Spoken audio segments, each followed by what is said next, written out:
ಬಡತನ ಬಂತು ಬಂತು ಅಂತಂದ್ರೆ ಏನ್ ಚಿಂತ್ರಿ? ಊಟ ಮಾಡ್ಬೇಕು, ಊಟ ಮಾಡ್ಬೇಕು, ಊಟ ಮಾಡ್ಬೇಕು ಅನ್ನುವ ಚಿಂತೆ. ಉಣ್ಣುವುದಾದ್ರೆ ಹೊಟ್ಟೆ ತುಂಬಾಕತ್ತಪ್ಪ, 3 ಹೊತ್ತು ಮಸ್ತ್ ಹೊಟ್ಟೆ ತುಂಬಾಕತ್ತು. ಏನ್ ಚಿಂತೆ? ಉಡುವ ಚಿಂತೆ. ಒಳ್ಳೊಳ್ಳೆ ಬಟ್ಟೆಗಳನ್ನ ಹಾಕೊಳ್ಬೇಕು, ಟ್ರಿಮ್ ಆಗಿರ್ಬೇಕು, ಸಮಾಜದಾಗ ಎದ್ದು ಕಾಣ್ಬೇಕು, ಚಂದ ಕಾಣ್ಬೇಕು, ಉಡುವ ಚಿಂತೆ. ಒಬ್ಬೊಬ್ಬರಿಗೆ ಎಷ್ಟು ಬಟ್ಟೆಗಳಿರ್ತಾವ ಗೊತ್ತೇನು? ಏನಾದ್ರು ಎಷ್ಟು ಬಟ್ಟೆಗಳಿರ್ತಾವ ಗೊತ್ತೇನು? ಅಂತಾದ ರವಿಕೆ, ಅಂತಾದ ಲಂಗ, ಅಂತಾದ ಸೀರೆ, ಅಂತಾದ ಚಪ್ಪಲು, ಅಂತಾದ ತಲೆಗಿನ ಕೂದಲ, ಇವೆಲ್ಲ ಇರ್ತಾವ. ನಿಮ್ಗೆ ಗೊತ್ತಿಲ್ಲ ಅಂತ ಎಷ್ಟು ಬೇಕು ಮನುಷ್ಯನಿಗೆ, ಎಷ್ಟು ಬೇಕು ಮನುಷ್ಯನಿಗೆ. ಅತಿ ಆಸೆ ಮಾಡಾಕತ್ತೀವಿ. ಸ್ವಾರ್ಥಪರನಾಗ್ಯಾನ ಮನುಷ್ಯ, ಸ್ವಾರ್ಥಿ ಆಗ್ಯಾನ. ಇನ್ನೊಬ್ಬರಿಗಾಗಿ ಮಾಡ್ತಾ ಇಲ್ಲ. ಎಲ್ಲ ತನಗ ಆಗ್ಲಿ ಅಂತಾನ, ಎಲ್ಲ ತನಗ ಆಗ್ಲಿ ಅಂತಾನ. ನಾನು ಮಾತ್ರ ಚೆನ್ನಾಗಿರ್ಬೇಕಂತಾನ. ಇನ್ನೊಬ್ರು ಚೆನ್ನಾಗಿರ್ಬೇಕು ನೋಡಿ ಸಹಿಸಕ್ ಆಗ್ತಾ ಇಲ್ಲ. ಅದಕ್ಕೆ ಹೊತ್ತಿಗೆ ಕಾಲ ಕಾಲಕ್ಕೆ ಮಳೆ ಬೆಳೆ ಸರಿ ಆಗ್ತಾ ಇಲ್ಲ. ಈ ಸಲ ಚಳಿ ಇತ್ತಂದ್ರಿ, 3 ತಿಂಗಳು ಕೊರಿ ಚಳಿ ಇರ್ಬೇಕು. ಈಗ ಒಂದು 4 ದಿವಸ ಚಳಿ ಬಿಟ್ಟು. ಯಾಕೆ? ನಮ್ಮ ಮನಸ್ಥಿತಿ ಸರಿ ಇಲ್ಲ. ನಮ್ಮ ಮನಸ್ಥಿತಿ ಸರಿ ಇಲ್ಲ. ಪರಿಸರವನ್ನ ಕಾಯ್ತಾ ಇಲ್ಲ. ಪರಿಸರ ಕಾಯ್ತಾ ಇಲ್ಲ ನಾವು. ಯಾಕೆ? ಎಲ್ಲೆಲ್ಲಿ ಗಿಡವಲ್ಲ ಅವನ್ನೆಲ್ಲ ಕಳೆದು ಏನ್ ಮಾಡಾಕತ್ತೀವಿ? ಬಾಡಿಗೆ ಆಸೆಗೆ ಬಿಲ್ಡಿಂಗ್ ಕಟ್ಟಾಕತ್ತೀವಿ. ನಾವು ಆ ಜಗತ್ತಿಗೆ ಆ ಪರಿಸರಕ್ಕೆ ನಾವು ಅನ್ಯಾಯ ಮಾಡ್ತೀವಿ ಅಂದ್ರೆ ಪರಿಸರ ನಮ್ಗೆ ತಕ್ಕ ಪಾಠ ಕಲಿಸ್ತಾ ಇದೆ. ಕಲಿಸ್ಲಿಕ್ಕೆ ಮಡಿಕೇರಿ ಒಳಗ ಎಂಥ ಒಂದು ಅನಾಹುತ ಆಯ್ತು. ಆ ಕಡೆ ಈ ಕಡೆ ಚಿಕ್ಕಮಗಳೂರು, ಶಿವಮೊಗ್ಗ, ಇಲ್ಲೇ ನಮ್ಮ ರಾಮದುರ್ಗದಾಗ ಆಯ್ತ್ರಿ. ರಾಮದುರ್ಗದಾಗೆಲ್ಲ ಫುಲ್ ಮಳಿ ಬಂದ್ಬಿಡ್ತು, ನೀರು ಬಂದ್ಬಿಡ್ತು. ಯಾಕಾಗ್ತದೆ ಅಂದ್ರೆ ಪರಿಸರ ನಾಶ. ಪರಿಸರ ಬಗ್ಗೆ ನಮಗೆ ಗಮನ ಇಲ್ಲ. ನಮಗಷ್ಟೇ ನಮಗೆ ಗಮನ. ನಾವು ಉಳ್ಬೇಕು, ನಾವು ತಿನ್ಬೇಕು, ನಾವು ಚೆನ್ನಾಗಿರ್ಬೇಕಪ್ಪ, ಇಷ್ಟೇ ಸ್ವಾರ್ಥಿಯಾಗಿ ನಮ್ಮ ಮನುಷ್ಯ. ಅದಕ್ಕಾಗಿ ಒಬ್ಬರು ಮಾಡೋ ತಪ್ಪಿಗೆ ಎಲ್ಲರೂ ಕೂಡ ಅನುಭವಿಸ್ಬೇಕು. ಅದಕ್ಕೆ ಅವ್ರಂತಾರೆ ಬಡತನ ಬಂದವರು ಉಣ್ಣು ಚಿಂತೆ, ಉಡುವುದಾದರೆ ಇಡುವ ಚಿಂತೆ. ಊಟ ಆತ, ಬಟ್ಟೆ ಆತ, ಇನ್ನೇನಂತಾನಂದ್ರೆ ಬ್ಯಾಂಕ್ ಬ್ಯಾಲೆನ್ಸ್ ಮಾಡ್ಬೇಕಂತ. ಇಡುವ ಚಿಂತೆ, ಬ್ಯಾಂಕ್ ಬ್ಯಾಲೆನ್ಸ್ ಮಾಡ್ಬೇಕು. ದುಡ್ಡು ಕೂಡಿಸ್ಬೇಕು, ದುಡ್ಡು ಕೂಡಿ ಹಾಕಬೇಕು, ಬ್ಯಾಂಕ್ ಬ್ಯಾಲೆನ್ಸ್ ಮಾಡಿ. ಇಡುವ ಚಿಂತೆ. ನಂತರದಲ್ಲಿ ಬರೋದು ಯಾವ ಚಿಂತೆ? ಇಲ್ಲೇ ಎದ್ರಿಲ್ಲ. ಹೆಂಡಿರ ಚಿಂತೆ. ಇಡುವುದಾದರೆ ಹೆಂಡಿರ ಚಿಂತೆ. ಹೆಂಡತಿ ಮಾಡ್ಕೋಬೇಕು. ಹೆಂಡಿರ ಚಿಂತೆ. ಹೆಂಡತಿನೂ ಮಾಡ್ಕೊಂಡಾಯ್ತು. ಇನ್ನು ಬರೋ ಚಿಂತೆ ಯಾವುದು? ಮಕ್ಕಳ ಚಿಂತೆ. ಇದು ಬಹಳ ಕೆಟ್ಟ ಚಿಂತೆ, ಮಕ್ಕಳ ಚಿಂತೆ.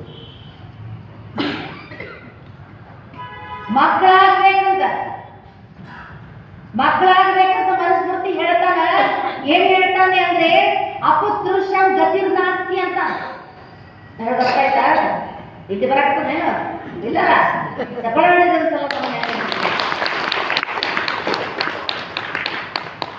ಅಪುತೃಷಂ ಗತಿರ್ನಾಸ್ತಿ ಅಂದ್ರೆ ಏನ್ರಿ? ಮಕ್ಕಳಿಲ್ಲದಿದ್ದವರಿಗೆ ಮುಕ್ತಿ ಇಲ್ಲ. ಯಾರಿಗೆ ಮಕ್ಕಳಿಲ್ಲ ಅವ್ರಿಗೆ ಮುಕ್ತಿ ಇಲ್ಲ. ಅವ್ರು ಹೇಳೋ ಮಾತು ಕರೆ ಆದ. ಮಕ್ಕಳಿಲ್ಲವ್ರಿಗೆ ಮುಕ್ತಿ ಇಲ್ಲ, ಮಕ್ಕಳಿದ್ದವ್ರಿಗೆ ಮುಕ್ತಿ ಐತಿ ಅನ್ನೋದಾದ. ಇತಿಹಾಸದ ಪುಟಗಳನ್ನು ತೆಗೆದು ನೋಡಿದ್ರ ಎಷ್ಟೋ ಜನ ಸಾಧು ಸಂತರು ಸನ್ಯಾಸಿಗಳಾಗಿ ಹೋಗ್ಯಾರ. ಎಷ್ಟೋ ಜನ ನಮ್ಮ ಶರಣರಾಗಿ ಹೋಗ್ಯಾರ. ಅವ್ರು ಯಾರು ಮದ್ವೆನೂ ಮಾಡ್ಕೊಂಡಿಲ್ಲ, ಮಕ್ಕಳನ್ನು ಮಾಡೋದಿಲ್ಲ. ಗೊತ್ತಾಯ್ತಾ? ಈಗಿನ ಕಾಲದಾಗ ಸ್ವಾಮಿಗಳು ನೋಡಿದ್ರೆ ನಮ್ಮ ಇಡ್ಕಲ್ ಹಾಕೋರು ತಗೊಳ್ರಿ, ಗುರುಮಾನ್ ತಕ್ಕೊಳ್ಳೋರು ತಗೋರಿ, ಗದಗಿನ ಜಗದ್ ಗುರುಗಳು ತಗೋರಿ, ಈ ಹಾಕೊಳ್ಳೋರು ತಗೊಳ್ರಿ. ಇನ್ನ ಯಾರ್ಯಾರು ಜನ ಬರ್ತಾರ ತಲೆ ಇಟ್ಕೊಂಡು ವಿಚಾರ ಮಾಡಿ. ಇವ್ರಿಗೆಲ್ಲ ಮಕ್ಕಳಿಲ್ಲ ಅಂದ್ರೆ ಇವ್ರು ಯಾರಿಗೂ ಮುಕ್ತಿನೇ ಇಲ್ಲ. ಏನು ಮದುವೆ ಮಾಡ್ಕೊಂಡು 8, 10 ಪೈಯೋ ಮರ್ರ ಅಂತ ಹಡ್ತಿರ್ತಾರಲ್ಲ, ಅವ್ರಿಗೆ ಸ್ವರ್ಗದ ಬಾಗಿಲು ತಂದು ಕುಂತಿರ್ತದ. ಅವ್ರಿಗೆ ಸ್ವರ್ಗದ ಬಾಗಿಲು ತಂದು ಕುಂತಿರ್ತದ. ಅವ್ರಿಗೇನೋ ಮುಕ್ತಿ. ತಪ್ಪು ಸಂದೇಶವನ್ನು ಕೊಡಬಾರದು ಸಮಾಜಕ್ಕೆ. ಯಾವಾಗಲೂ ತಪ್ಪು ಸಂದೇಶ ಕೊಡಬಾರದು. ಮಕ್ಕಳಾಗದಿದ್ದರೆ ಮುಕ್ತಿ ಇಲ್ಲ ಅಲ್ಲ. ಯೇಸು ಕ್ರಿಸ್ತ ಒಂದು ಕಡೆ ಹೇಳ್ತಾನ, ನಮಗೆ ಮಕ್ಕಳಾಗೋದಲ್ರಿ ಅದೇನು ದೊಡ್ಡ ಸಾಧನೆ ಏನ್ರಿ? ಮದುವೆ ಮಾಡ್ಕೊಂಡು ಮಕ್ಕಳಾಕವ, ಮಾಡ್ಕೊಳ್ಳೋ ಇದ್ರು ಮಕ್ಕಳಾಕವ, ದೊಡ್ಡ ಸಾಧನೆ ಜಗತ್ತಿನಾಗ ಇಲ್ಲ. ಆದರೆ ಮಕ್ಕಳಾಗದಿದ್ದರೆ ಮುಕ್ತಿ ಇಲ್ಲ ಅಲ್ಲ. ಮತ್ತೆ ಹೆಂಗ? ನಾವು ಮಕ್ಕಳಂತ ಆಗದಿದ್ದ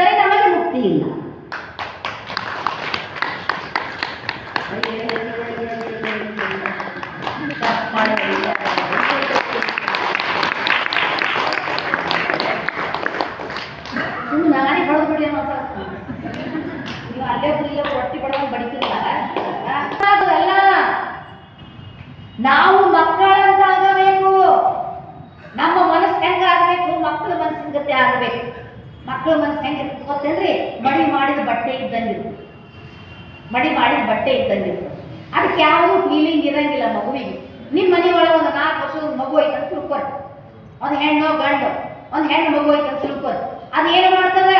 ಬಟ್ಟೆ ಹಾಕೊಂಡಿರೋದಿಲ್ಲ, ಬಟ್ಲೆ ಓಡಾಡ್ತಿರ್ತದೆ ಮನೆ. ಅದಕ್ಕೆ ಏನಾರ ಹೆಣ್ಣು ಮಗು ಬಟ್ಲೆ ಓಡಾಡಕತ್ತೀನಿ ಅಂತ ಫೀಲಿಂಗ್ ಬರ್ತದೇನೋ? ಸೆಕ್ಸ್ ಫೀಲಿಂಗ್ ಬರ್ತದೇನೋ? ಬರಂಗಿಲ್ಲ. ಅವ್ರ ಅಪ್ಪನೋ ಅವ್ರ ದೊಡ್ಡಪ್ಪನೋ ಅವ್ರ ಕಾಕನೋ ಏನ್ ಮಾಡ್ತಾನ? ಆ 4 ವರ್ಷದ ಮಗುನ ಹೇಳ್ಕೊಂಡು ಹೋಗಿ ಏನ್ ಮಾಡ್ತಾನ್ರಿ? ಅದಕ್ಕೆ ಸ್ನಾನ ಮಾಡ್ತಾನಿಲ್ಲ. ಅದಕ್ಕೆ ಸ್ನಾನ ಮಾಡ್ತಾನೋ, ಬಟ್ಟೆ ಹಾಕ್ತಾನೋ. ಅಯ್ಯೋ, ನಾ ಹೆಣ್ಣು ಹುಡುಗಿದ್ದೀನಿ, ನಾ ಬಟ್ಟೆ ಹಾಕೋಬಾರ್ದು, ಇವ್ರ ಮುಂದೆ ಸ್ನಾನ ಮಾಡಬಾರ್ದು ಅಂತ ಏನದು ಅನ್ನಂಗಿಲ್ಲ. ಒಂದು 4 ವರ್ಷದ ಗಂಡು ಮಗು ಹೋದಾರೆ ಮನೆ, ಅದನ್ನ ಅವ್ರ ಅವ್ವನ ಸ್ನಾನ ಮಾಡಿಸ್ತಾಳ, ಅವ್ರ ದೊಡ್ಡವ ಸ್ನಾನ ಮಾಡಿಸ್ತಾಳ, ಅವ್ರ ಚಿಕ್ಕವ ಸ್ನಾನ ಮಾಡಿಸ್ತಾಳ. ಬತ್ಲೆಗೆ ಅಡ್ಡಾಡ್ತಿರ್ತದ. ಅದಕ್ಕೆ ಏನಾದ್ರು ನಾ ಬತ್ಲೆ ಅಡ್ಡಾಡ್ತೇನೆ ಅಂತ ಸೆಕ್ಸ್ ಫೀಲಿಂಗ್ ಐತೆ ಅದಕ್ಕೆ? ಇಲ್ಲ. ಅದು ಮಗು ಆಗತಾನೆ ಕಂಡು ಬಿಟ್ಟಿರ್ತಕ್ಕಂಥ ಮಗು, ಅದು ದೇವರದ. ಅದಕ್ಕೆ ಏನ್ ಹೇಳ್ತಾ ಇದ್ದಾರೆ ಅಂದ್ರೆ, ನಮಗ ಮಕ್ಕಳ ಆಗೋದು ದೊಡ್ಡ ಸಾಧನೆ ಎಲ್ಲ ಜಗತ್ತಿನಾಗ. ನಮ್ಮ ಮನಸ್ಸು ಹೆಂಗಾಗಬೇಕು?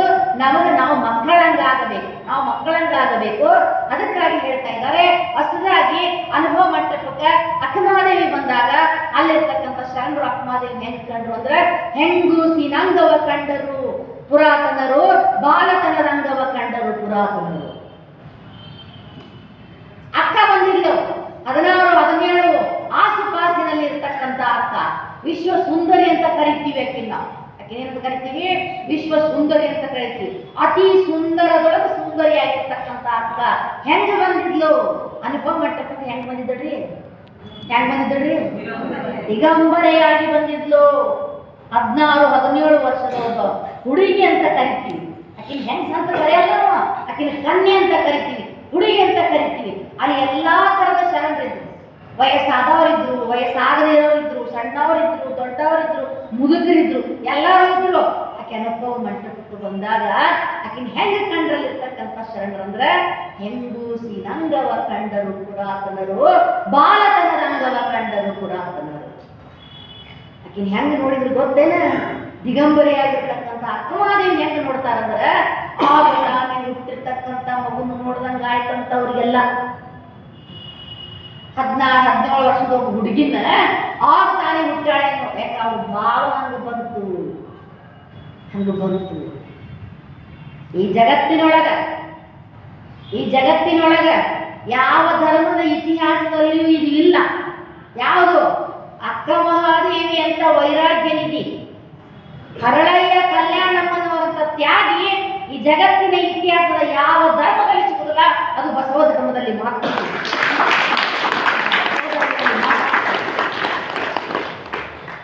ಕಲ್ಯಾಣ ಕ್ರಾಂತಿಗೆ ನಾಂದಿ ಆಯ್ತು. ಏನು? ಶರಣಾರ್ಥಿ ದೊಡ್ಡ ವಿಷಯ ಏನದ?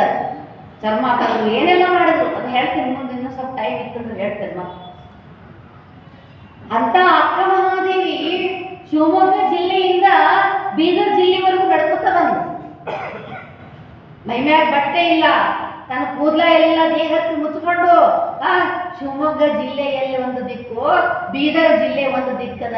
ಅದು ಮಲೆನಾಡು, ಇದು ಬಿಸಿಲು ನಾಡು. ಇದು ಬಿಸಿಲು ನಾಡು. ಆದ್ರೆ ಯಾಕೆ ಬಂದ್ಲು ಅಂದ್ರೆ, ಅಪ್ಪ ಬಸವಣ್ಣನ ನೋಡ್ಬೇಕು, ಅವ್ವ ನೀಲಮ್ಮನ್ನ ನೋಡ್ಬೇಕಂತ ಬರ್ತಾ ಇದ್ದಾರಲ್ಲ, ಅಂತ ಆಧ್ಯಾತ್ಮಿಕವಾದ ಬದುಕು ಯಾರಿಗೂ ಸಿಗಲಿ, ನೋಡಾಕ ಬಂದು ತುಂಬಿದ ಸಭೆಯೊಳಗೆ ನಿಮಗೆಲ್ಲ ಗೊತ್ತಿರ್ಬೇಕು. ಮಾತು ಬಂತಂತ ಹೇಳ್ತೀನಿ. ತುಂಬಿದ ಸಭೆಯೊಳಗ ಯಾರಾದ್ರೂ ಪ್ರಶ್ನೆ ಕೇಳ್ತಾರ. ಯಾರು ಕೊಟ್ಟಿದ್ರಲ್ಲ ಮೇಲೆ? ಯಾರು ಅಲ್ಲಮ್ಮ ಕೇಳ್ತಾರ, ಪ್ರಭುಗಳ ಕೇಳ್ತಾರ. ಯಾರು ಎದಕ್ಕೆ ಬಂದಿ? ಇಲ್ಲೇ ಬಂದಿ? ನಿಂದೇ ಕೆಲಸದ ಬರಕ್. ನೀನು ಕೂದಲಿಂದ ನಿನ್ನ ಗೌಣೇಂದ್ರಿಯಗಳನ್ನು ಮುಚ್ಕೊಂಡಿದ್ದೀಯ, ನಿನ್ನ ದೇಹ ಮುಚ್ಕೊಂಡು ಬಂದಿ ಅಂದ್ರೆ ನಿನಗೆ ಇನ್ನೂ ನಾಚಿಕೆ ಸ್ವಭಾವ ಹೋಗಿಲ್ಲ, ನಿನ್ನ ಹೆಣ್ಣು ಅನ್ನೋದು ಇನ್ನೂ ಹೋಗಿಲ್ಲ. ಅದಕ್ಕೆ ನೀ ಹಿಂಗೆ ಬಂದು ನಿಂತೀಯ. ನಿನ್ನ ದೇಹ ಮುಚ್ಕೊಂಡು ಬಂದಿ ಕೂದಲಿಂದ, ಕೇಶದಿಂದ ನಿನ್ನ ದೇಹ ಮುಚ್ಕೊಳ್ಳೋ ಅಗತ್ಯತೆ ಏನಿತ್ತ? ಮುಚ್ಕೊಂಡು ಬಂದಿಯಲ್ಲ. ಏನು ಅವಶ್ಯಕತೆ ಅಂದ್ರೆ ನಿನಗೆ ಇನ್ನೂ ನಾ ಹೆಣ್ಣದೇನಿ ಅಂತ ಮನಸ್ಸಿನಾಗ ಇನ್ನೂ ಕಾಡಕತ್ತ ಪ್ರಭುಗಳು. ಮತ್ತೆ ನಾವ್ಯಾರು ಹೋಗಿ ಊರು ಹಾಕೋತಿದ್ವಿ ಯಾರು ಅಂತ ಪ್ರಶ್ನೆ ಕೇಳ್ತಾವ. ಪ್ರಭು ಊರು ಹಾಕೊಳ್ಳೋ ಪ್ರಶ್ನೆ ಕೇಳ್ತಿದ್ದ. ಅದಕ್ಕೆ ಅಕ್ಕಮಹಾದೇವಿ ಅಂದು, ಈ ದೇಹ ಮುಚ್ಚಿಕೊಂಡದ್ದು ನನ್ನ ಸಲುವಾಗಿ ಅಲ್ಲ, ನಿಮ್ಮ ಸಲುವಾಗಿ ಅಂತ ಹೇಳ್ತಾರೆ. ಇದು ವಿಚಾರ.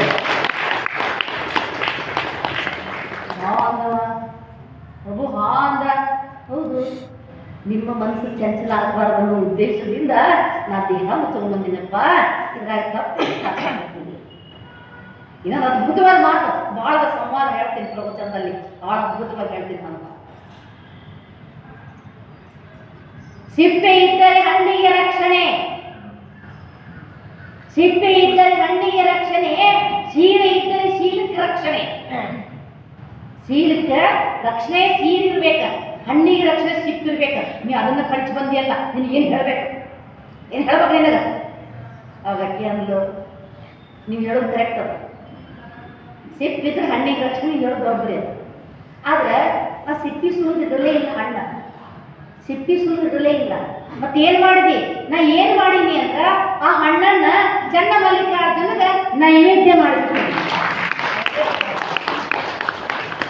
ಅದಕ್ಕೆ ಹುಳ ಹತ್ತು ಪ್ರಶ್ನೆನೇ ಬರಂಗಿಲ್ಲ, ಹುಳ ಹತ್ತು ಪ್ರಶ್ನೆನೇ ಬರಂಗಿಲ್ಲ.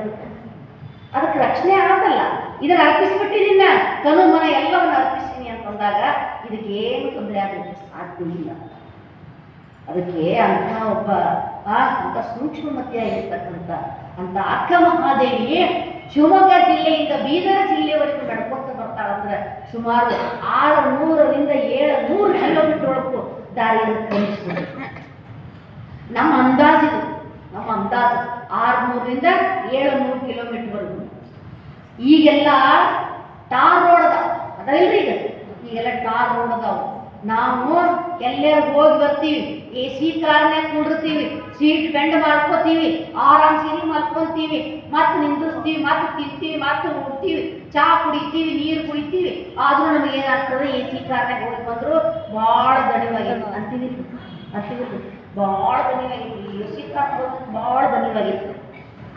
ಅದು AC ಕಾರ್ ಇಲ್ಲ, ಕಾಲದಾಡಿ ಕಲ್ಲು ಮುಳ್ಳುಗಳನ್ನು ಕ್ರಮಿಸಿ ಯಾರನ್ನು ಕಾಣಬೇಕು? ಅನುಭವ ಮಂಟಪವನ್ನು ನೋಡ್ಬೇಕು. ಮೊದಲು ಏನಿತ್ತು? ಚನ್ನಮಲ್ಲಿಕಾರ್ಜುನ ನೋಡ್ಬೇಕು, ಚನ್ನಮಲ್ಲಿಕಾರ್ಜುನ ನೋಡ್ಬೇಕಿತ್ತು. ಆಮೇಲೆ ಅದು ಹೊರಟು ಹೋಯ್ತು, ಏನ್ ನೋಡ್ಬೇಕು? ಅಪ್ಪನ್ ನೋಡ್ಬೇಕು, ಅವ್ನು ನೋಡ್ಬೇಕು, ಅಪ್ಪನ್ ನೋಡ್ಬೇಕು, ಅವ್ನು ನೋಡ್ಬೇಕು. ಅವಾಗ ಅದು ಶುರುವಾಯ್ತು. ಕುಂತಲ್ಲೇ ಭಕ್ತಿ ಮಾಡಕ್ ನಮಗೆ ಬಹಳ ತ್ರಾಸ ಆಗ್ತದ್ರಿ, ಯಾಕಂತಿಲ್ರಿ? ಕುಂತಲ್ಲೇ ಭಕ್ತಿ ಮಾಡೋದು ತ್ರಾಸ, ಮನೆಯಿಂದ ಪ್ರವಚನ ಕೇಳಕ್ ಬರೋದು ತ್ರಾಸ, ಗುರು ಜಂಗಮಲಿಂಗ ನೋಡೋದು ತ್ರಾಸ, ಇಲ್ಲೇ ಕೂತಿದ್ದೆಲ್ಲ ಮಾಡಕ್ ತ್ರಾಸ ಆಗ್ತೈತಿ. ಆದ್ರೆ ಅದನ್ನೆಲ್ಲ ಹುಡುಕ್ತಾ ಹೋಗ್ತಾ ಇದ್ದಾಳಲ್ಲ ಅಕ್ಕ. ಅದಕ್ಕೆ ಈ ಜಗತ್ತಿನ ಯಾವ ಧರ್ಮದ ಇತಿಹಾಸದಲ್ಲೂ ಇಂಥದ್ದು ಸಿಗ್ಲಿಕ್ಕೆ ಸಾಧ್ಯ ಇಲ್ಲ. ಅದು ಸಿಗಬೇಕು, ಇದು ಬಸವ ಧರ್ಮದಾಗ ಮಾತ್ರ ಸಿಗ್ಲಿಕ್ಕೆ ಸಾಧ್ಯ.